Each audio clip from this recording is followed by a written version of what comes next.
the hand this way, no worries, we still got that good underhook. All right? What if I use both hands when you're trying to push it away? Oh, you can try. Here. Here. Here. Okay, okay. As soon as it's 2 against 1, it's a losing battle, okay? So he has to, if I'm doing my job correctly, it should be harder for him to get out than for me to hold him here and or submit him or upgrade my position, okay? So if I'm doing my job right, even though I feel like I'm working pretty hard, he should be working harder. Right? And of course, this is a skill you have to develop, it takes time. So we're here, right? And we're so good now at stopping the bridge, the rollover, and denying the hip escape. Now, one thing he can do that can help him out is he can look to get this arm here, the one I've underhooked, in front of my neck here. This causes problems. Why?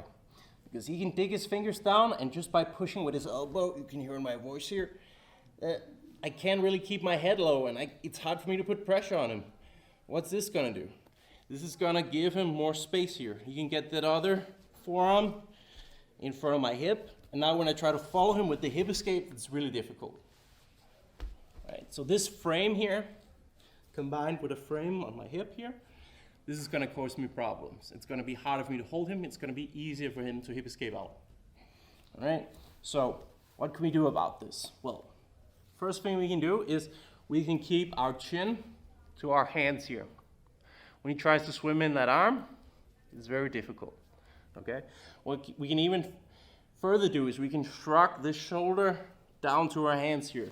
We want to minimize the space around our neck and between our hands and our chin. So if I go here, see he has to really weasel that arm in, here. And if I shrug everything in, when he tries to weasel that arm in, it's very difficult, okay? Yeah. So it's hard for him to get that arm in, but if we have no threat, he can keep going. So we want to give him a serious threat when we want him to reconsider his life decisions when he's trying to put that arm in. So we're going to look here to hit his arm with an Americana lock when he tries this. So from here, I keep everything close, chin to my hand, I'm shrugging my shoulders. He's looking to get that arm in front. He has to slide in front of my forehead. From here, I let go of the cross-face arm. I'm pushing his hand down a little bit with my forehead, and now this hand here comes up, slaps the wrist down. As soon as that wrist is slapped down, I go 2 hands over his wrist. My elbow here blocks his head from coming close. From here, I'm looking to pinch my elbows together, and my wrists are pushed, both my hands together are pushing his wrist to the mat. When he tries to free this arm, it's very difficult, okay? I can even keep my head low here.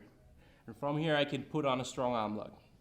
What I'm looking to do is I'm looking to keep the hand pinned, and then I'm looking to move the elbow across the ribs here for really, really strong arm lock that attacks the elbow and the shoulder. So from here, everything pinches in.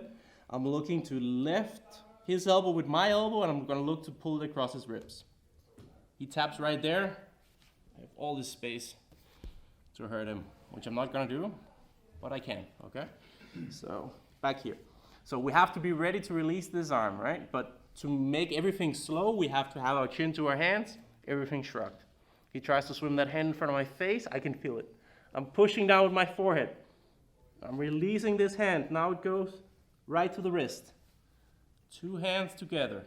My elbow comes down to block his head from coming in. If he can move his head, he can pull this arm out. So I block the head. Both my hands on top of each other. Elbows pinch in.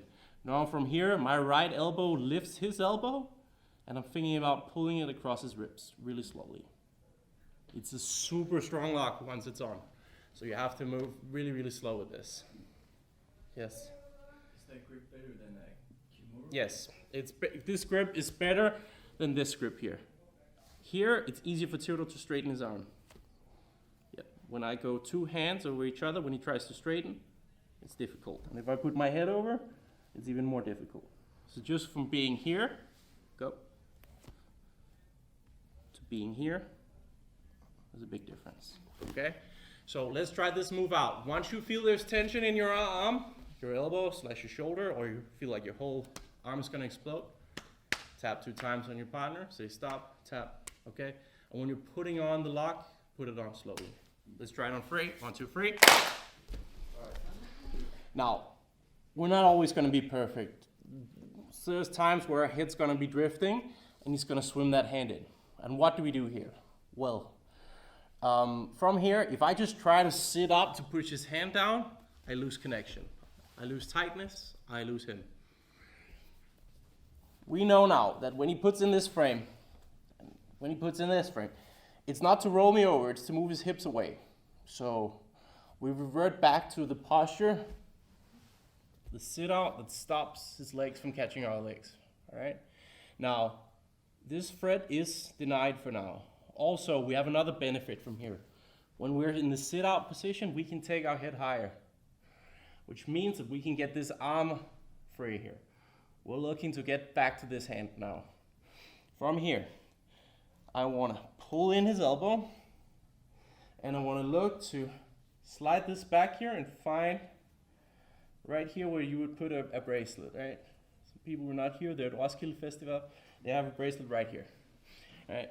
So we're aiming for that bracelet. We're looking to slap this on here. Now, unless you're an arm wrestling guard, it can be hard to just push one hand all the way down when we're just going arm against arm, okay?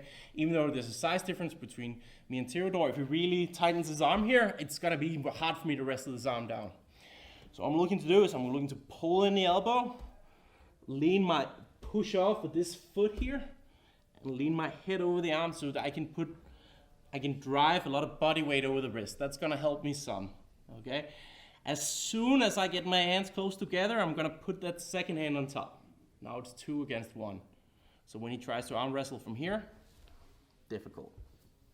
He's trying to arm wrestle just 1-on-1 from here, he's a lot stronger. Yeah, keep it tight. Now I push off my feet, I lean my head over. As soon as I get 2 hands together, now it's very difficult for him to stop this. And we're right back in our favorite move here, ready to send him to Snap City. But not really in training, but theoretically, you know. So, Theodore gets the arm in. God damn it. I'm switching to my sit out here. This arm keeps the elbow tight to the body. This hand here, I'm leaning back. I'm looking to swim in here. Now, if it's too tight just to get your hands in like this, look, I point my knuckles out and slide them in here. Now I can push and turn. So I push here first, then I turn. Drive off this foot, head over the hand, and make it an unfair fight as soon as we can here. 2-on-1. And now we're back. All right, so when you do the sit out here, and this arm is tight, slide in here. Like you're listening to the national anthem here. Boom. Now you can turn this around, hit the bracelet area, and look, when I drive off the foot here and lean my head over the hand, I'm putting body weight over. Now when I go 2 against 1, he's at a deficit, and we're ready to go. And should we lose the hand this way, no worries, we still got that good underhook. All right? What if I use both hands when you're trying to push it away? Oh, you can try. Here. Here. Here. Okay. As soon as it's 2 against 1, it's a losing battle, okay? So let's try this with our partner in 3. 1, 2, 3.